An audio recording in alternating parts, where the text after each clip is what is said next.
In the bustling heart of Manila, amid the roaring jeepneys, street vendors shouting over one another, and the aroma of freshly cooked ISAW wafting through the air, there lived a young man named Rico de la Cruz. He was 24, lean, brown-skinned, and wore the same pair of ripped jeans nearly every day. His hair was slightly messy, but his eyes, deep, soulful, and filled with fire, told the story of a dreamer who refused to give up. Rico lived with his mother in a small shanty perched along the banks of the Pasig River. The house creaked when the wind blew, and the tin roof clattered whenever rain poured, but to him, it was home. His father had died when he was 10, leaving behind a beat-up acoustic guitar and a legacy Rico carried with quiet pride. Every night, Rico sat outside his house, guitar in hand, singing softly while the city fell asleep. The songs were old, Elvis Presley classics that his father used to hum. Can't Help Falling in Love, Suspicious Minds, and Love Me Tender, songs from a world he never knew but somehow felt in his soul. He never had formal training.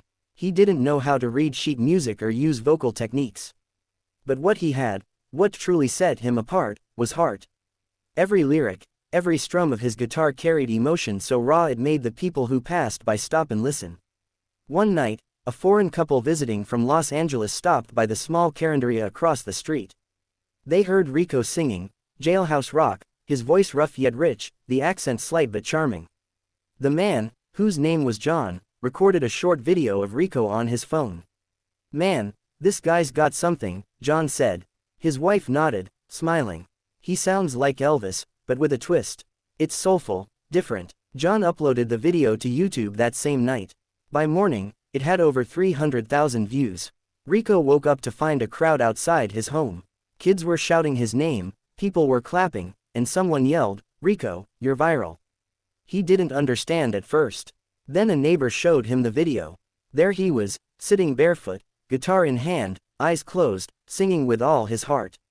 The comments were flooded with messages like, "Greater than, who is this Filipino Elvis? This guy just brought back the king's soul. Simon Cowell needs to see this." Within days, a talent scout from America's Got Talent reached out through a Manila-based representative. They wanted Rico to audition for the next season in Los Angeles.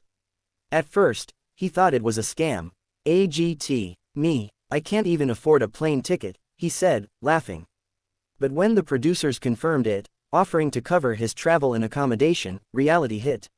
He was going to America. The journey was surreal. Rico had never been on an airplane, never left the Philippines. When he stepped onto the plane, he clutched his guitar case tightly, as though it were a lifeline. As he stared out the window, watching the islands disappear beneath the clouds, tears filled his eyes. "This is for you, Papa," he whispered. When he arrived in Los Angeles, the city was overwhelming, the skyscrapers, the lights, the language. Yet, despite his nerves, there was something in him that burned with quiet confidence.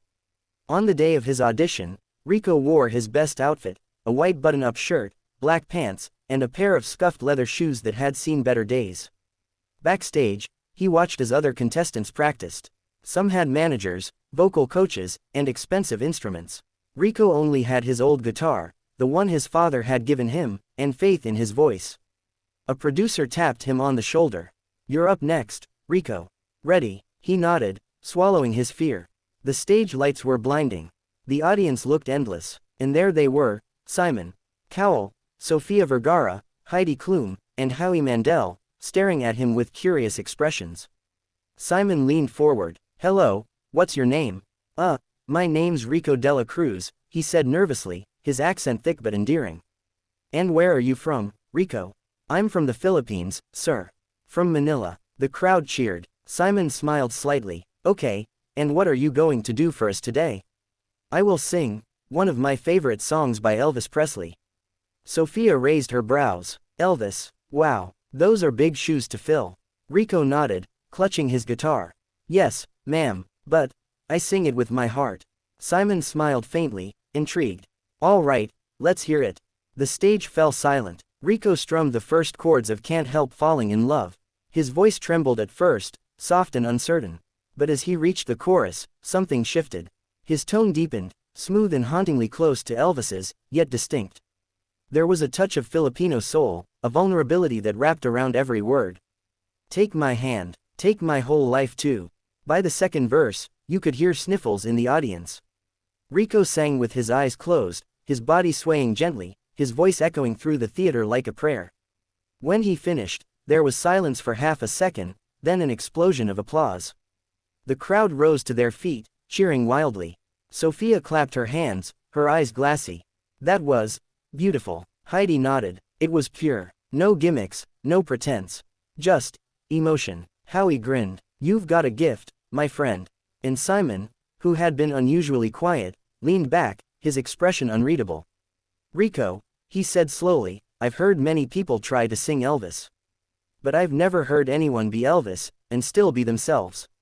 The audience gasped. Simon continued, you took a legend song and made it your own. That's rare. That's magic. Then, without another word, he pressed the golden buzzer. Gold confetti rained from the ceiling. Rico fell to his knees, tears streaming down his face as the crowd roared. Simon stood and walked to the stage, shaking his hand. You just reminded us why music exists, Simon said softly. To feel something. Overnight, Rico became a global sensation. Clips of his audition flooded social media. His story, the boy from the Manila slums who sang Elvis and earned Simon's golden buzzer, touched millions. He was invited to interviews, late-night shows, and charity galas. But despite all the fame, Rico remained humble. I'm still the same guy, he said during one interview. I just want to sing. I want to make people feel the way my father made me feel when he sang Elvis. During the semifinals, Rico performed, If I Can Dream, a song filled with hope and longing, perfect for his story. The stage was dim, the spotlight fixed on him as he sang. There must be lights burning brighter somewhere. The power in his voice stunned everyone. He didn't just sing the song, he lived it. Every note was drenched in struggle, love, and triumph. After his performance, the judges stood again. Simon wiped his eyes, something rarely seen. You've just reminded the world that music doesn't care about money, fame, or background, he said. It's about truth. And you, Rico, are truth. When the finals came, Rico stood backstage, shaking. The enormity of it all hit him. Millions were watching. His mother had flown in from the Philippines, her first time on a plane, to see him perform. He hugged her tightly. Ma, I'm nervous. She smiled through tears. Anik, your papa is watching. Just sing with your heart, like always. He nodded. This time, he chose a medley, Love Me Tender, blended into Suspicious Minds. It was risky, but he wanted to show growth, passion, and soul. The first note rang out, and the audience quieted. Rico's voice was smoother than ever, his control flawless, his emotion electric. As he sang, the LED screens behind him displayed old photos of Manila, jeepneys, kids playing in the rain, his late father smiling with a guitar in hand. By the end of the song, everyone, including the judges, was standing. Simon said quietly, Rico, I've done this show for years. I've seen stars rise and fall. But what you just did, that was one of the greatest moments in AGT history. The audience erupted again. When the votes came in that night, Rico placed second, but to the world, he was already a winner. After the show, Rico signed with a music label in Los Angeles. His debut album, Heart of Elvis, topped charts across Asia and reached the US Top 50. He toured around the world, but he never forgot where he came from. He returned to Manila a year later, standing once more outside his old home by the river. It was falling apart, but he didn't tear it down. Instead, he built a small music school next to it, where underprivileged kids could learn to sing and play instruments, for free. Music saved me, he told a local reporter. Now, it's my turn to save others. One afternoon, as he was teaching a group of kids how to strum a guitar, a little boy asked, Kuya Rico, why do you still sing Elvis songs? Rico smiled. Because when I sing Elvis, I remember who I am.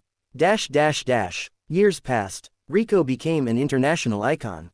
But fame never hardened him. He still walked barefoot sometimes, still stopped to talk with street musicians, still sang with the same humble intensity that had once captivated Simon Cowell. At a tribute concert in Las Vegas, where he was invited to honor Elvis's legacy, Rico stood before thousands. As the music began, Can't Help Falling in Love once again, he looked up, as if speaking to his father. Thank you, he whispered. Then he sang, not as the viral star, not as the celebrity, but as the poor boy from Manila who once dreamed of being heard. The audience swayed, holding their phones high, lights shimmering like stars. And as his final note faded into silence, a hush fell over the room, that sacred silence only true greatness commands. Even Simon Cowell, sitting among the audience, couldn't help but whisper to himself, he didn't just sing Elvis, he became the soul of music. Rico smiled faintly, the spotlight gleaming in his eyes. The journey that began in the slums had led him to the grandest stage in the world, but his heart remained where it started, in the rhythm of the streets, the love of his mother, and the songs of his father. And in that moment, as he took a deep breath and bowed to the thunderous applause, he finally understood, the real dream wasn't fame or fortune. It was to move hearts with words, to live a journey made of songs. A journey of words. Enrico de la Cruz, the Filipino who once sang Elvis by the river, had done exactly that.